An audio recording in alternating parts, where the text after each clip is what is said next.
जय बोलो देवादिदेव 1008 श्री भगवान महावीर स्वामी की जय जय जय। अहिंसा परमो धर्म की जय जय जय। परम पूज आचार्य गुरुवर श्री विद्यासागर जी महाराज की जय जय जय। परम पूज प्रमाणिक संत महामना मुनिराज प्रमाण सागर जी महाराज की, परम पूज रह सागर जी महाराज की।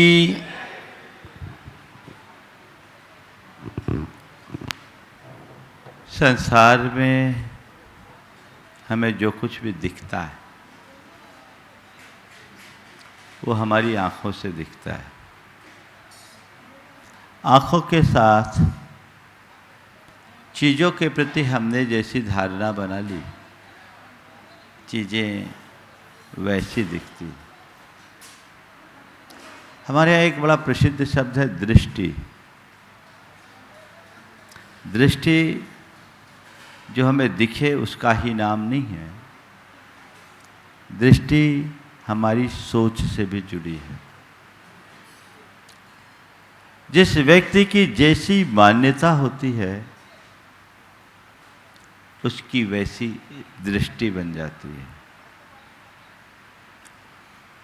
हम लोग अपनी बातचीत के दौर में अक्सर कहते हैं मेरी दृष्टि में ऐसा है, सामने वाले की दृष्टि में वैसा है। दृष्टि जहाँ दिखने का नाम है वहीं वो हमारे अंदर की अवधारणा, मान्यता या अभिप्राय से भी जुड़ी है। आचार्य कुंद कहते हैं कि यदि तुम अपने जीवन का वास्तविक उत्थान करना चाहते हो तो सबसे पहले अपनी दृष्टि को ठीक करो, दृष्टि में परिवर्तन लाओ। एक दृष्टि है जो हमारी आंख की है और एक दृष्टि है जो हमारे हिये की है। आंख की दृष्टि को नजर कहते हैं और अंदर की दृष्टि को नजरिया। नजर को ठीक करने में ज्यादा कुछ कठिनाई नहीं है, लेकिन नजरिया सुधारने में पूरा जीवन लग जाता है। आचार्य कुंद कहते हैं कि तुम संसार में जी रहे हो और अभी तक तुम्हारे जीने की जो दृष्टि है वही तुम्हें संसार में रुलाते रही है। इस भाव दुख का कारण कोई बाहरी तत्व नहीं, तुम्हारी अपनी दृष्टि है, तुम्हारी अपनी मान्यता है, तुम्हारी अपनी अवधारणा है। अगर यथार्थ संसार सागर से पार उतरना चाहते हो, भव चक्र से मुक्त होना चाहते हो, संसार के दुखों का अंत करना चाहते हो, जीवन में परम सुख की उपलब्धि चाहते हो, तो सबसे पहले अपनी दृष्टि को बदलो। दृष्टि को बदलो मतलब आचार्य कुंद कहते चीजें वैसी नहीं है जैसी तुम्हें वो दिखती है।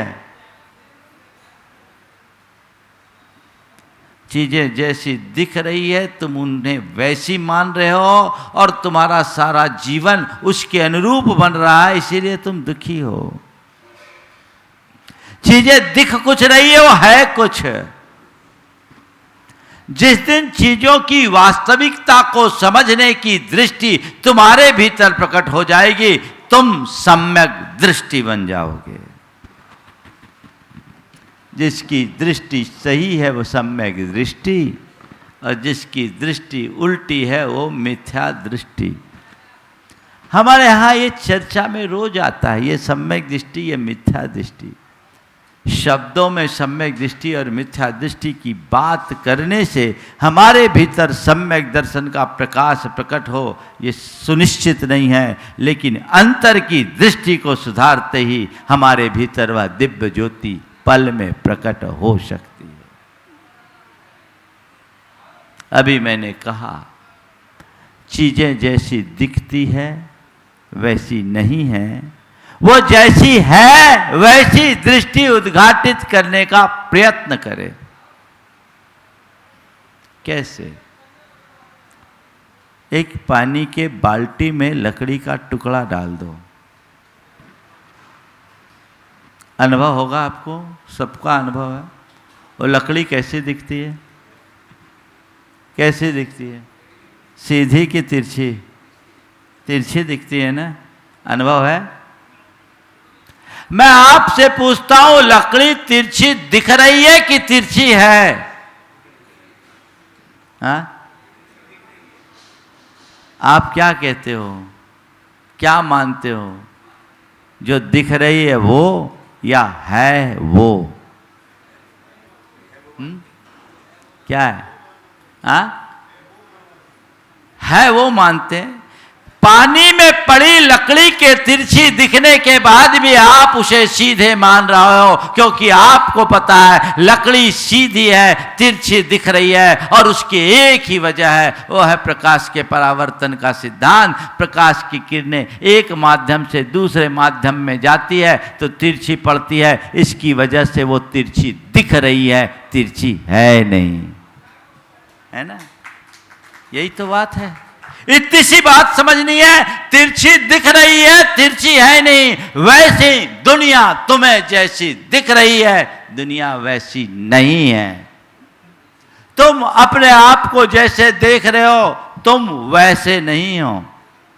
जानो, पहचानो और यथार्थ दृष्टि को प्रकट करो।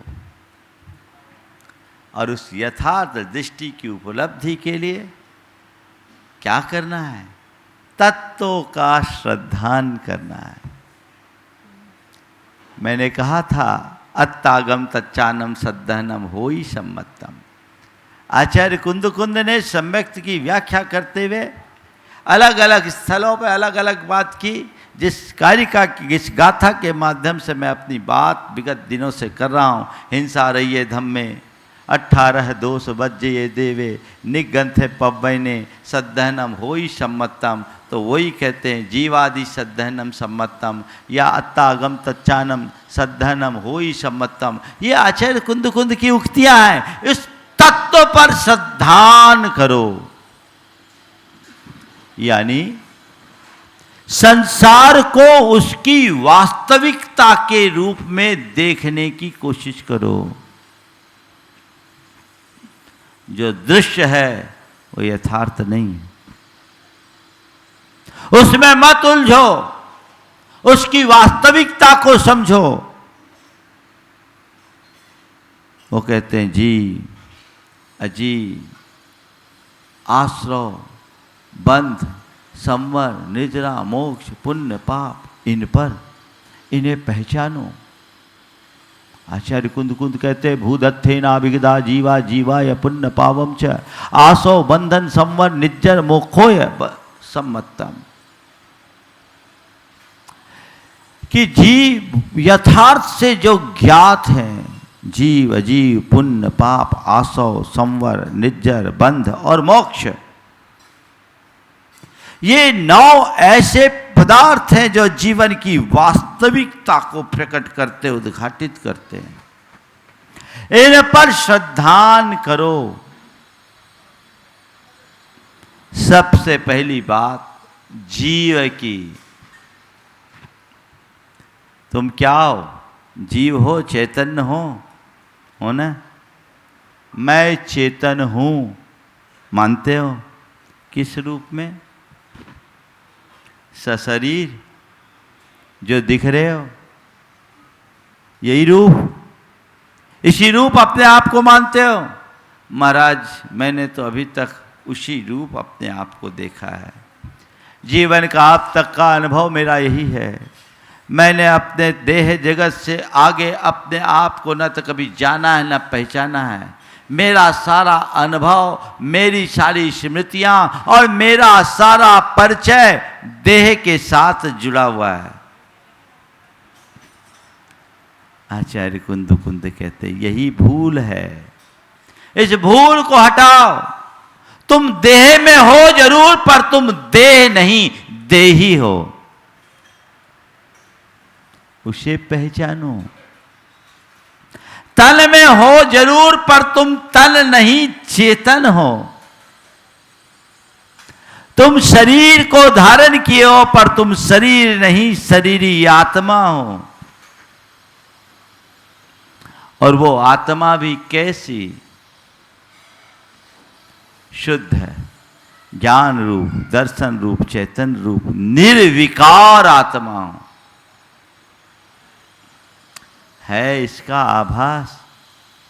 अपने आप को क्या मानते हो?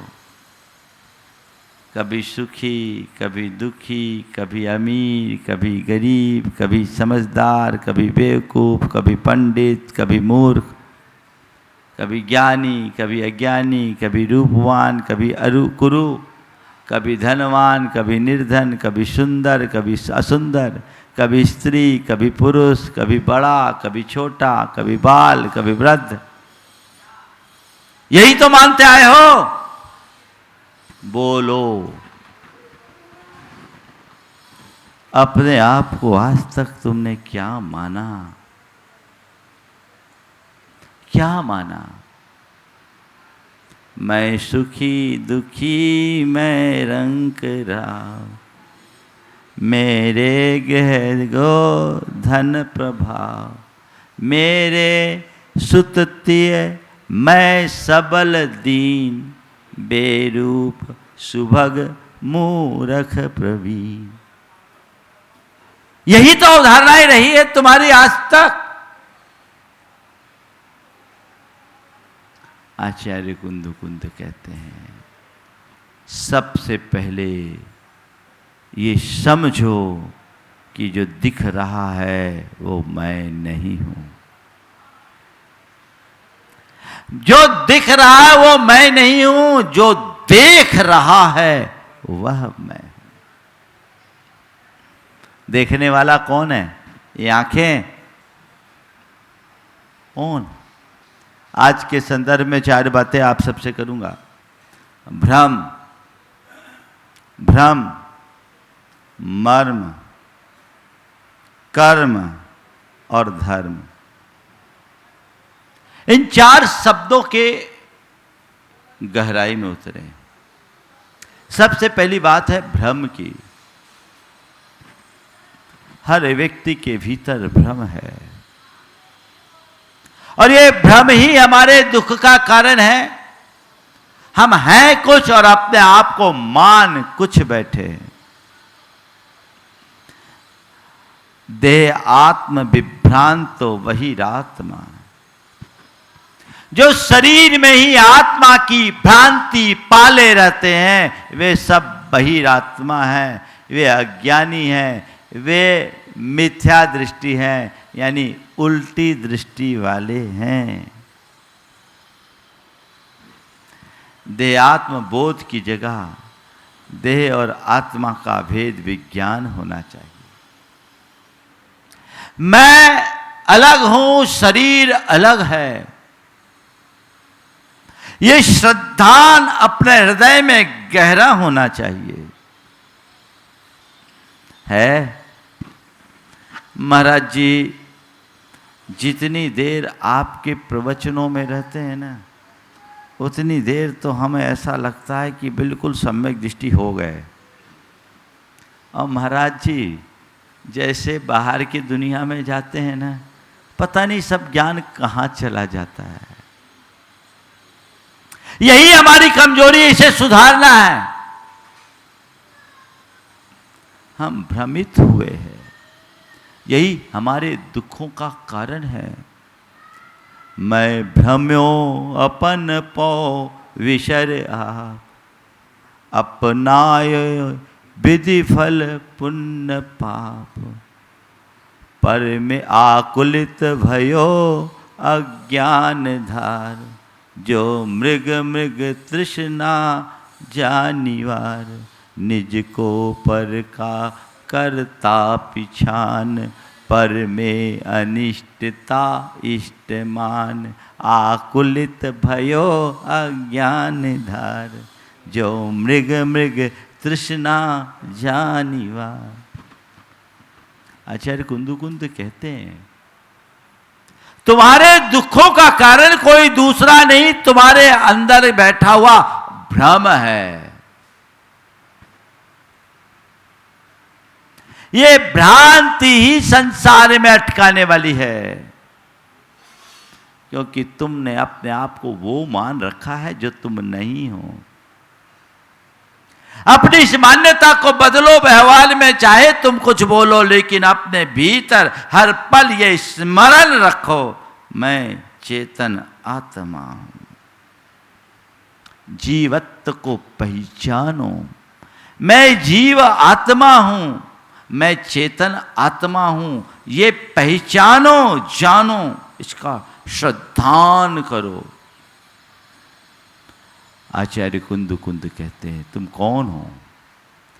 अहमिको खल शुद्धो दंसन नान मयो सदारूभी नव्याथि मध्य किंचिवी अन्नम परमानुमितम पी। मैं एकमात्र शुद्ध आत्मा हूं। अहमिको, मैं अकेला हूं। शुद्धो, शुद्ध आत्मा हूं। दंसन नालमयो, दर्शन और ज्ञान मैं हूं।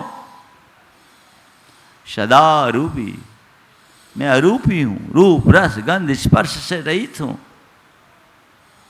मुझे आंखों से देखा नहीं जा सकता, नाक से सूंघा नहीं जा सकता, जिह्वा से चखा नहीं जा सकता, कानों से सुना नहीं जा सकता और हाथों से छुआ नहीं जा सकता। मैं अजर हूं, अमर हूं, मैं अरस हूं, मैं अरूप हूं, मैं अगंध हूं, मैं अस्पृश्य हूं। नव्याथ मध्य किंचिवी अन्नम परमानुमितम पी। मुझसे भिन्न एक परमाणु भी मेरा नहीं है। ये श्रद्धा अंतरंग में बैठना चाहिए। चीजें मेरे पास है पर मेरी नहीं है। मैंने शरीर धार रखा है पर मैं शरीर नहीं हूं। अभी तक तो मेरा यही भ्रम था। मैंने अपने आप को उसी रूप माना और अपने आप को उसी रूप मेंटेन करते रहा। अब आंखें खुली सदगुरु की कृपा से और मुझे समझ में आ गया मेरे दुखों का कारण मेरे मन में पलने वाला भ्रम था। वो भ्रम टूटेगा कब? जब मर्म को जानेंगे तब। अपने अंदर के मर्म को जानो, यथार्थ को पहचानो। भ्रम कैसे दुखी करता है? एक बड़ी पुरानी कहानी है। एक शेर का बच्चा, जैसे उसका जन्म हुआ उसकी मां की मृत्यु हो गई। शियारों ने उसे पाला। शियारों के मध्य रहता हुआ वह शेर शियारों की बोली बोलने लगा। शियारों के साथ सड़ा गला मांस खाने लगा। उसका शरीर तो शेर की तरह विकसित हो गया, पर उसकी मानसिकता शियारों जैसी हो गई। वास्तविकता ये थी कि वो शियार पालित शेर अपने आप को शियार मानने लगा था। उसके अंतस में ये बात बहुत गहरे बैठ गई थी। एक रोज एक कद्दावर शेर की नजर उस पर पड़ी। शेर की दहाड़ सुनकर सारे गीदड़ शियार भागने लगे, तो उनके साथ वो शियार पालित शेर भी भागने लगा। गीदड़ों की भांति शेर को भागता देखकर शेर के मन में बड़ी पीड़ा हुई। उसने सामने आकर शियार पालित शेर को रोका। कहा, कहां भागते हो? तुम शेर होकर गीदड़ों जैसा आचरण क्यों कर रहे हो? तुम्हें पता है तुम शेर हो? अरे महाराज, मैं कहाँ शेर और कहाँ आप और कहाँ मैं तो अपने आप को आज तक गीदड़ मानता रहा हूं, शियार मानता रहा हूं, मैं वो ही हूं। शेर ने कहा, मैं व्यर्थ की बात नहीं कर रहा हूं, तुम्हें यथार्थ बताना चाह रहा हूं। तुम शेर हो शेर। हे महाराज, ऐसा मजाक न करें। मजाक नहीं, वास्तविकता का बोध है। आओ मैं तुम्हें बताता हूं। पास में नदी बह रही थी। नदी के तट पर दोनों शेर एक साथ पहुंचे। पानी में दोनों का प्रतिबिंब एक साथ उमड़ा। शेर ने सियार पालित शेर को इंगित करते हुए कहा, देख तुझ में मुझ में कोई अंतर है। छवि को देखकर वो सियार पालित शेर एकदम अचंभे में रह गया। ये क्या, आकृति तो मेरी और इनकी एक समान दिख रही है, इसमें कोई अंतर नहीं दिख रहा है, यही क्या। उसे पसो पेश में देखकर शेर ने जोर की दहाड़ लगाई। जैसे ही शेर ने दहाड़ लगाई, सियार पालित शेर के भीतर का भी शेर जाग गया। उसने भी जोर से दहाड़ मारी। सारे गीदड़ भाग गए। उसे समझ में आ गया कि मैं शेर हूं, सियार नहीं, गीदड़ नहीं। बंधुओं, कहानी पता नहीं कब की है, काल्पनिक भी हो सकती है, पर इसका कथ्य पूरी तरह सत्य है। वो सियार और कोई नहीं, तुम सबके भीतर जो शेर बैठा उसे तुम भूल चुके हो और अपने आप को सियार मान रखे हो। मान नहीं रखे हो, सियार बना रखे हो। मानते तो अपने आप को होशियार हो, स्वयं को होशियार मानते हो, पर खुद को शेर होकर सियार बना रखे हो।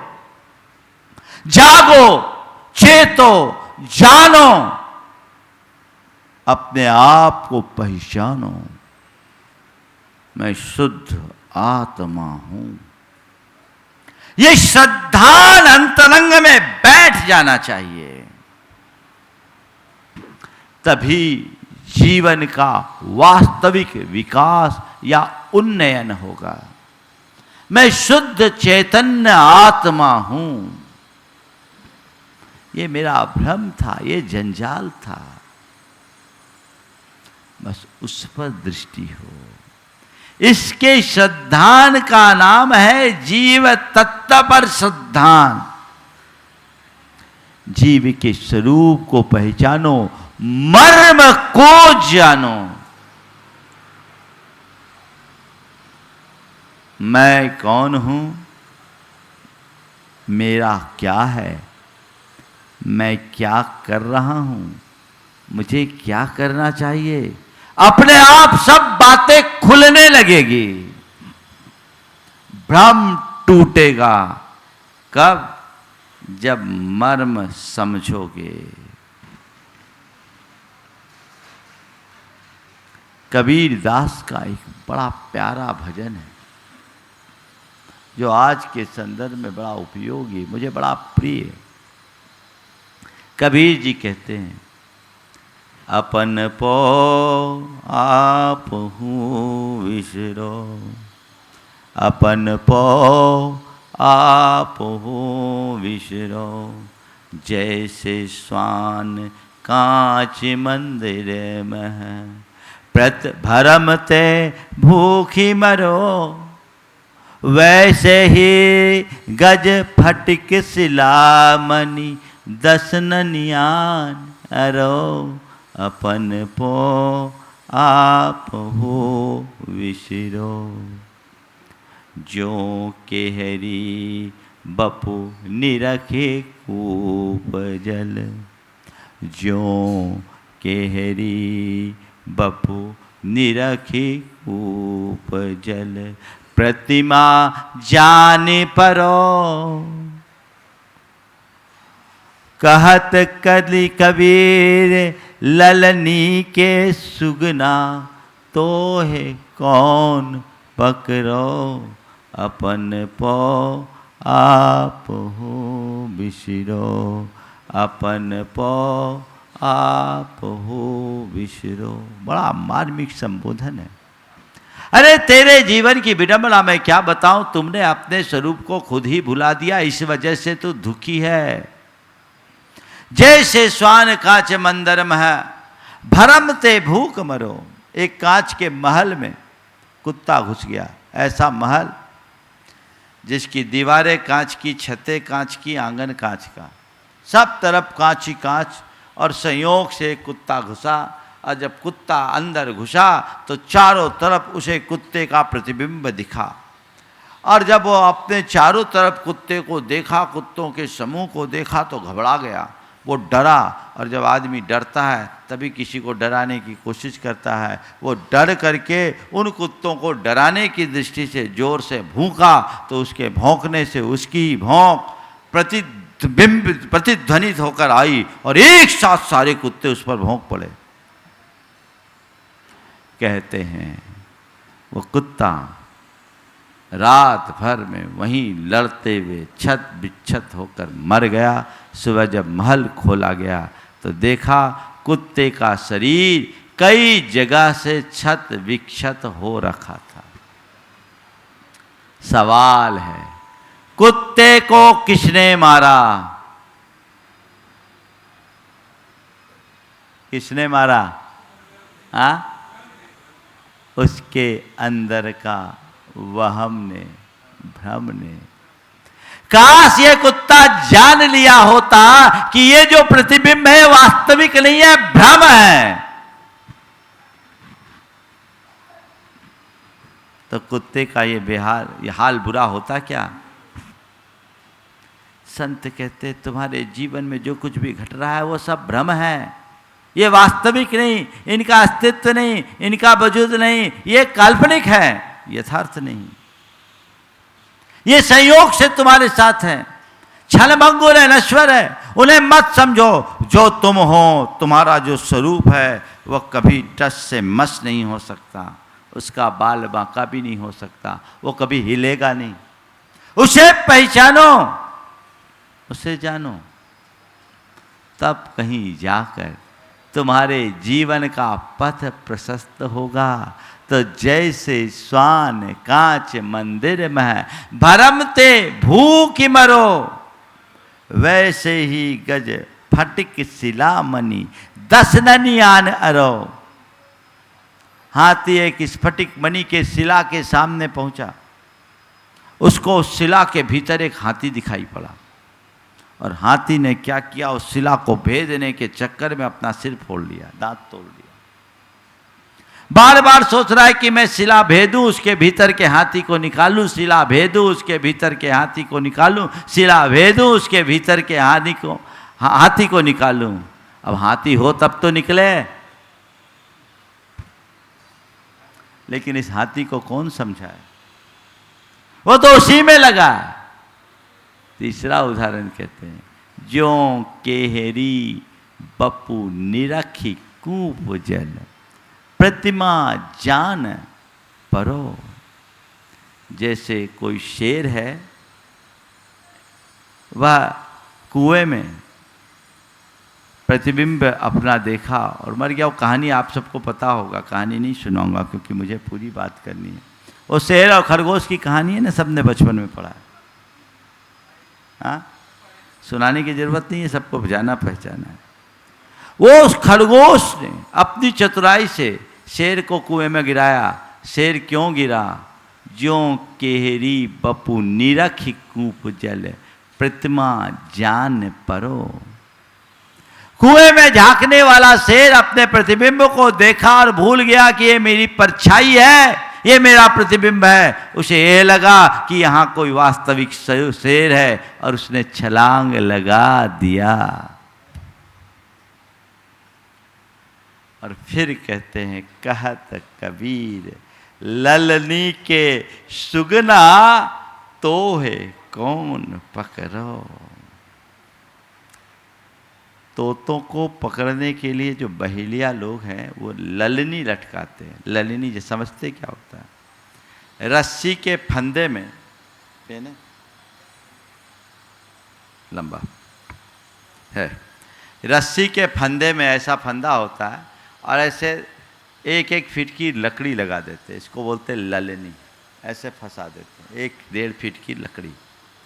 अब इस पर तोते आके बैठते हैं तो तोतों के वजन से वो ललनी ऐसे झूल जाती है, ऐसे हो जाती है। तोते यहाँ बैठे हैं, उनके वजन को पाकर ही ललनी ऐसे झूल जाती है। और जब ललनी ऐसे झूलती है तो तोते सोचते हैं कि यदि मैं इनको छोड़ा तो गिर जाऊंगा, इसे छोड़ा तो गिर जाऊंगा। वो और जोर से पकड़ लेता घबरा कर, और तोता जब उस ललनी को पकड़ लेता है तो बहेलिया फिर उस तोते को अपने कब्जे में ले लेते हैं, उसे पकड़ लेते हैं।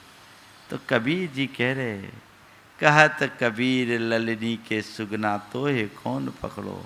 तोते ऐसे भूल करे तो फिर भी छूट जाए, पर यहाँ विराजे तोते सब जो इस ललनी को पकड़े हैं कि इसको छोड़ा तो मैं गया, मुझे छोड़ा तो मैं गया। कबीर पूछ रहे हैं, कहत कबीर ललनी के सुगना तो ये कौन पकड़ो। छोड़, वो अभी भी अनंत आकाश में उड़ने की क्षमता तेरे भीतर है, पर तू इस मर्म को भूल गया। मैं उड़ सकता हूं, मेरे अंदर अनंत क्षमता है, तेरे अंदर का ये विश्वास ही खो गया, इस वजह से तेरा ये हाल हुआ है ना। इसे छोड़, अपने आप को मोड़, जीवन का पथ प्रशस्त कर, तब कहीं जाकर जीवन का वास्तविक आनंद ले सकते हैं। मर्म को जानो, ये भ्रम है। अभी मैं भ्रमो अपन पो विषर आप अपनायो विधि फल पुण्य पाप के संदर्भ में जो बात मैंने की थी, आकुलित भयो अज्ञान धार जो मृग मृग तृष्णा जानिवार। भ्रम जब तक यथार्थ दिखता है दुखों का सृजन होता है। मृग तृष्णा क्या होता है? मृग मरीच का रेत के कण पर जब सूर्य की किरणें पड़ती है तो उसमें रिफ्लेक्शन आता है। उस रिफ्लेक्शन के कारण दूर से ऐसा लगता है कि कोई सरोवर लहरा रहा है, और वहां प्यासा मृग जब प्यास से पीड़ित होता है सोचता थोड़े ही आगे तो वो सरोवर है, अभी पहुंचा अभी पहुंचा अभी पहुंचा और अपनी प्यास बुझा लूंगा। थोड़ी सी तो बात है, थोड़ी सी तो बात है, थोड़ी आगे वो सरोवर है। मृग जितना आगे जाता है सरोवर भी उतनी ही आगे चला जाता है। अरे सरोवर हो तब तो पास आए, ये सरोवर है कि सरोवर का भ्रम। क्या है? भ्रम। काश मृग को ये पता लग जाए कि यहां रिफ्लेक्शन है तो वो अपनी शक्ति नहीं लगाएगा, लेकिन आज के सारे मृग उसी मृग मरीचिका में भाग रहे हैं, भाग रहे हैं, भाग रहे हैं। जबकि भागने की जरूरत नहीं है। वास्तविकता को समझो। तुम जिस सुख की तलाश में बाहर भाग रहे हो, बाहर नहीं, वो तुम्हारे भीतर है, उसे पहचानो। तुम क्या हो इसे जानो, जीवन बदल जाएगा। मैं कौन हूं, मेरा गुणधर्म क्या है, ये समझ अपने अंदर विकसित होनी चाहिए। भ्रम टूट जाना चाहिए, लेकिन सब भ्रम में जी रहे हैं। कन्हैयालाल सेठिया की एक बड़ी अच्छी कविता है, मैं पहले भी सुनाता था पर मुझे मालूम नहीं था कि ये रचना किसकी है, पर उनका एक पत्र आया, उन्होंने अपनी पुस्तक भी भेजी, तब मुझे मालूम पड़ा ये गीत उनका बहुत प्यारा गीत। हंस मान शर भूला, हंस मान शर भूला, शनि पंख में चंच हो गए उजले परमट मैले। शनि पंख में चंच हो गए उजले परमट मैले। कंकर चुगने लगा वही जो मुक्ता चुगता पहले। सनी पंख में चंच हो गए उजले परमट मैले, कंकर चुगने लगा वही जो मुक्ता चुगता पहले। क्षर में क्या ऐसा सम्मोहन, क्षर में क्या ऐसा सम्मोहन, जो तू अक्षर भूला, हंस मानसर भूला, हंस मानसर भूला। कमल नाल से बिछुल कांस के सूखे तिनके जोरे, कमल नाल से बिछुल कांस के सूखे तिनके जोरे, अवगुंठित कलियों के धोखे कुंठित सूल बटोरे। कमल नाल से बिछुर कांस के सूखे तिनके जोरे, अवगुंठित कलियों के धोखे कुंठित सूल बटोरे। पर में क्या ऐसा सम्मोहन, पर में क्या ऐसा सम्मोहन, जो परमेश्वर भूला, हंस मानसर भूला, हंस मानसर भूला।